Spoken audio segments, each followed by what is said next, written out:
आकाशवाणी भोपाल से प्रस्तुत है कार्यक्रम आजकल।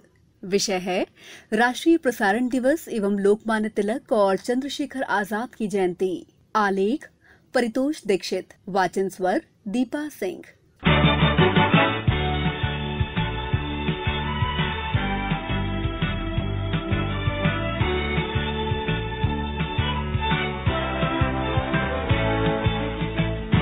हर भारतीय का ध्यान 23 जुलाई को 3 महत्वपूर्ण बातों की ओर आकर्षित होता है।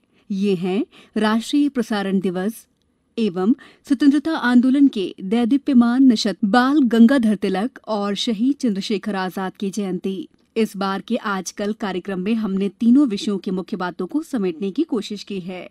वर्ष 1927 में 23 जुलाई को इंडियन प्रसारण कंपनी ने मुंबई से रेडियो का प्रसारण शुरू किया था। अब इसी सेवा को ऑल इंडिया रेडियो और आकाशवाणी के नाम से जाना जाता है। आकाशवाणी अपने 479 प्रसारण केंद्रों, 663 ट्रांसमीटर और 47 प्रादेशिक समाचार एकांश केंद्रों के माध्यम से देश की 99.20% जनसंख्या तक सूचना, शिक्षा और मनोरंजन से जुड़े कार्यक्रम पहुंचाने का दायित्व निभा रहा है। आकाशवाणी के विदेशी सेवा प्रभाग द्वारा 11 भारतीय और 16 विदेशी भाषाओं के जरिए लगभग 100 देशों में अपनी सेवाएं दी जा रही हैं। वहीं समाचार सेवा प्रभाग प्रतिदिन 647 समाचार बुलेटिन का प्रसारण कर रहा है। अब न्यूज ऑन एआईआर ऐप के जरिए रेडियो मोबाइल में समा गया है। वहीं सोशल मीडिया जैसे फेसबुक, ट्विटर और यूट्यूब के माध्यम से समाचारों और कार्यक्रमों को उपलब्ध कराने से हर किसी को अपनी सुविधा के अनुसार रेडियो सुनने का अवसर मिला है। कोरोना महामारी के दौर में आकाशवाणी भोपाल ने जीत जाएंगे हम और जिंदगी गाती है जैसे मनोरंजक और सूचनापरक कार्यक्रमों के माध्यम से श्रोताओं को लाभ पहुंचाया। वहीं प्रादेशिक समाचार एकांश भोपाल ने कोरोना से बचाव के लिए किए जा रहे प्रयासों और इन प्रयासों में सहभागी लोगों के सराहनीय योगदान को आम लोगों के समक्ष लाने की अनूठी पहल की। 23 जुलाई को ही स्वतंत्रता संग्राम सेनानी बाल गंगाधर तिलक और चंद्रशेखर आजाद की जयंती भी है। बाल गंगाधर तिलक का जन्म 23 जुलाई 1856 को रत्नागिरी में हुआ था। तिलक उन महानतम भारतीय नेताओं में से एक थे जिन्होंने विदेशी शासन के खिलाफ जनता को जागरूक किया। जनमानस में इनकी सर्वस्वीकार्य और माननीय छवि के कारण इन्हें लोकमान्य के नाम से जाना गया। बाल गंगाधर तिलक का मानना था कि ब्रिटिश शासन से छुटकारा पाने के लिए उग्रवादी तरीके आवश्यक थे। तिलक का सिद्धांत सैन्यवाद था। बाल गंगाधर तिलक ने स्वतंत्रता मेरा जन्मसिद्ध अधिकार है और मैं इसे हासिल करके रहूंगा का नारा दिया। तिलक वास्तव में भारतीय इतिहास और संस्कृति के गहन विद्वान थे। तिलक ने आर्कटिक होम इन वेदास पुस्तक भी लिखी थी। तिलक ने अपनी पुस्तकों ओरायन और आर्कटिक होम इन वेदास द्वारा यूरोप और अमेरिका में बहुत लोकप्रियता हासिल की। एक महान जर्मन विद्वान और इंडोलॉजिस्ट मैक्समुलर तिलक की प्रख्यात विद्वता से बहुत प्रभावित थे।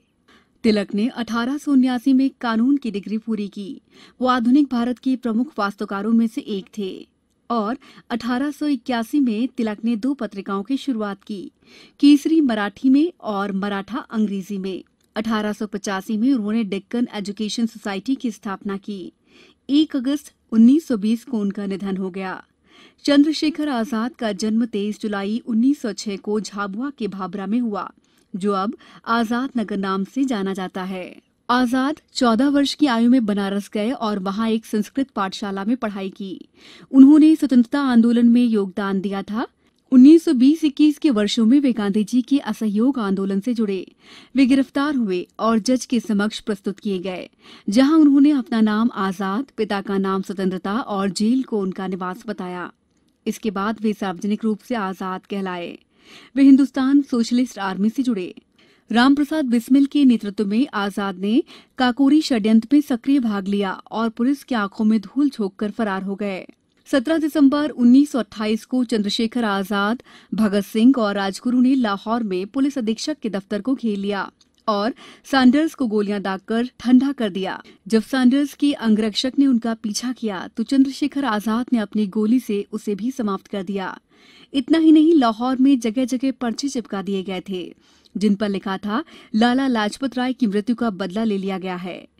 उनके इस कदम को समस्त भारत के क्रांतिकारियों द्वारा खूब सराहा गया। चंद्रशेखर आजाद ने रूस की बिल्शेविक क्रांति की तर्ज पर समाजवादी क्रांति का आह्वान किया। उन्होंने संकल्प लिया था कि ब्रिटिश सरकार उन्हें फांसी न दे सकेगी। इसी संकल्प को पूरा करने के लिए उन्होंने 27 फरवरी 1931 को इलाहाबाद के अल्फ्रेड पार्क में स्वयं को गोली मारकर मातृभूमि के लिए प्राणों की आहुति दे दी। 23 जुलाई प्रसारण दिवस को हम आकाशवाणी के इतिहास के साथ साथ देश के इन अमर शहीदों को याद करते हैं।